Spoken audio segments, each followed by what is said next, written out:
Steps to easy ഇംഗ്ലീഷിൻ്റെ പുതിയ അധ്യായത്തിലേക്ക് എല്ലാവർക്കും സ്വാഗതം. ഇന്ന് നമ്മൾ അധ്യായം 5 ആണ്.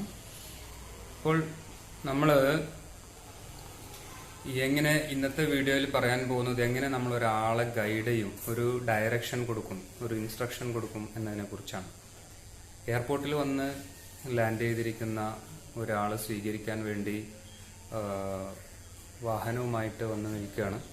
എയർപോർട്ടിൽ നിന്ന് ഇറങ്ങുന്നു, അങ്ങോട്ട് പോകുന്നു. അങ്ങനെ വണ്ടിയിൽ കയറിയിട്ട് ഡ്രൈവർക്ക് മലയാളം അറിയില്ല.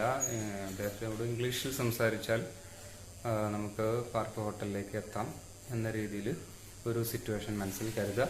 അപ്പോൾ എയർപോർട്ടിൽ നിന്ന് വന്നിറങ്ങുന്നു, ടാക്സിയിൽ കയറുന്നു. അപ്പോൾ ഡ്രൈവർക്ക് ആദ്യമായി നിർദ്ദേശം കൊടുക്കുന്നത് ഡ്രൈവ് ഔട്ട് ഓഫ് ദ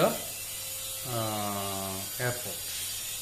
അതുപോലെ go ahead, turn right, again go ahead എന്നുപോലെ. ഇപ്പം നമ്മൾ ആദ്യമായിട്ട് ഒരു ആക്ഷൻ വേർഡ്, അതായത് നമ്മളൊരു പ്രവൃത്തി ഉപയോഗിക്കുന്ന വേർഡ്സ്, അതിനാണ് ആക്ഷൻ വേർഡ്സ് എന്ന് പറയുന്നത്.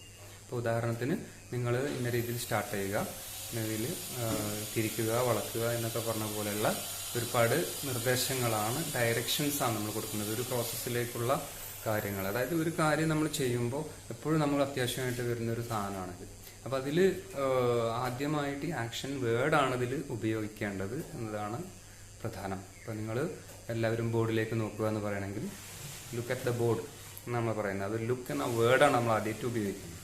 എന്നതുപോലെ ഒരു ആക്ഷനെ കാണിക്കുന്ന വേർഡ് നമ്മൾ ആദ്യമായി ഉപയോഗിച്ചുകൊണ്ട് ബാക്കിയുള്ളതിനെ നമ്മൾ അതിന് ഫോളോ ചെയ്യുന്ന രീതിയിൽ സെൻറ്റൻസുകൾ കൺസ്ട്രക്ട് ചെയ്യുക. അപ്പോൾ ഇനി നിങ്ങൾക്ക് നൽകാൻ പോകുന്നത് ഡയറക്ഷൻ കൊടുക്കാൻ ആവശ്യമായ ഇങ്ങനെ ഒരു സിറ്റുവേഷൻ, ഞാൻ നിങ്ങൾക്കൊരു മാപ്പ് കാണിക്കും. ആ മാപ്പ് വെച്ചിട്ട് എങ്ങനെയാണ് പാർക്ക് ഹോട്ടലിലേക്ക് ഈ ഡ്രൈവറെ നിങ്ങൾ ഗൈഡ് ചെയ്യുക, അദ്ദേഹത്തെ നയിച്ച് അവിടേക്ക് എത്തിക്കേണ്ട ചുമതല നിങ്ങൾക്കാണുള്ളത്. അപ്പോൾ ആ മാപ്പ് ശ്രദ്ധാപൂർവം വീക്ഷിക്കുക. അത് ശേഷം അതിനോട് ചേർന്ന് കുറച്ച് ഡയറക്ഷൻസ്, സാമ്പിൾ ഡയറക്ഷൻസ് നിങ്ങൾക്ക് തരും. അത് ഉപയോഗപ്പെടുത്തുക. അത് വേണ്ട രീതിയിൽ അറേഞ്ച് ചെയ്ത് അതിനു വേണ്ടി ഉപയോഗിക്കുക. അത് എഴുതി ഉണ്ടാക്കണം കേട്ടോ. നിങ്ങളൊരു നോട്ട്ബുക്കും പേനയും കയ്യിലെടുത്തുകൊണ്ടായിരിക്കണം ഈ ഒരു വീഡിയോ കാണാൻ ഇരിക്കേണ്ടത്. അപ്പോൾ ആ ശരിയായ ക്രമത്തിൽ ഞാൻ തന്നിരിക്കുന്ന ഡയറക്ഷൻസ്, അപ്പം നമ്മളവിടെ ഇതിൽ കൊടുത്തിരിക്കുന്ന ഡയറക്ഷൻസിനെ നിങ്ങൾ വേണ്ട രീതിയിൽ പുനഃക്രമീകരിച്ചുകൊണ്ട് ഒരു രീതി തയ്യാറാക്കുക. അപ്പോൾ നിങ്ങൾക്ക് മനസ്സിലാവും എന്തൊക്കെ വേർഡ്സാണ് അത്യാവശ്യമുള്ള വേർഡ്സ് നിങ്ങൾക്ക് ഇതിൽ നിന്ന് കിട്ടുകയും അത് നിങ്ങൾ പ്രയോഗിച്ച് എഴുതി പരിശീലിച്ചതിന് ശേഷം നിങ്ങൾ അതിനെ പുനഃക്രമീകരിച്ച്, അത് ശരിയോ തെറ്റോ എന്ന് വേണമെങ്കിൽ അതിൻ്റെ ആൻസർ ക്യൂ ഞാൻ ഇതിന് ശേഷം നൽകുന്നതാണ്.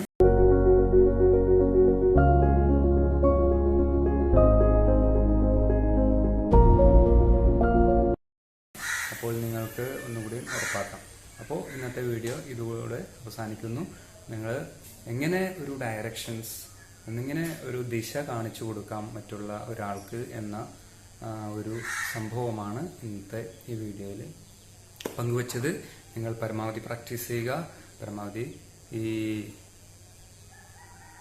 കാര്യങ്ങൾ കൃത്യമായിട്ട് നിരന്തരം പ്രാക്ടീസ് ചെയ്യുകയും അത് റിപ്പീറ്റ് ചെയ്യുകയും അത് പ്രയോഗിക്കാനുള്ള അവസരങ്ങൾ തേടുക.